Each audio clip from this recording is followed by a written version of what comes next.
Praise the Lord. இன்றைய தியானம் ரோமர் 8:1-6 வரை.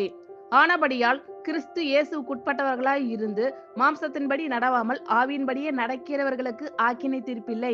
கிறிஸ்து இயேசுவினாலே ஜீவனுடைய ஆவியின் பிரமாணம் என்னை பாவம் மரணம் என்பவைகளின் பிரமாணத்தினின்று விடுதலையாக்கிற்றே.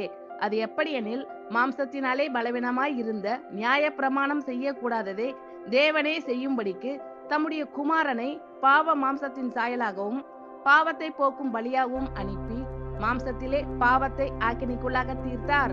மாம்சத்தின்படி நடவாமல் ஆவின்படி நடக்கிற நம்மிடத்தில் நியாய பிரமாணத்தின் நீதி நிறைவேறும்படிக்கு அப்படி செய்தார். அன்றியும் மாம்சத்தின்படி நடக்கிறவர்கள் மாம்சத்துக்குரியவைகளை சிந்திக்கிறார்கள், ஆவியின்படி நடக்கிறவர்கள் ஆவிக்குரியவைகளை சிந்திக்கிறார்கள். மாம்ச சிந்தை மரணம், ஆவின் சிந்தையோ ஜீவனும் சமாதானமும் ஆம்.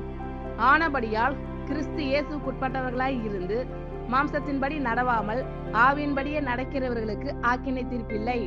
கிறிஸ்து இயேசுவினாலே ஜீவனுடைய ஆவியின் பிரமாணம் என்னை பாவம் மரணம் என்பவைகளின் பிரமாணத்தினின்று விடுதலையாக்கிற்றே.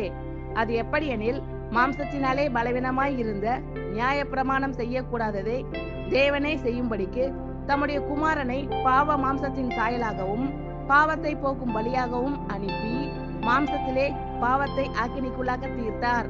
மாம்சத்தின்படி நடவாமல் ஆவின்படி நடக்கிற நம்மிடத்தில் நியாய பிரமாணத்தின் நீதி நிறைவேறும்படிக்கே அப்படி செய்தார்.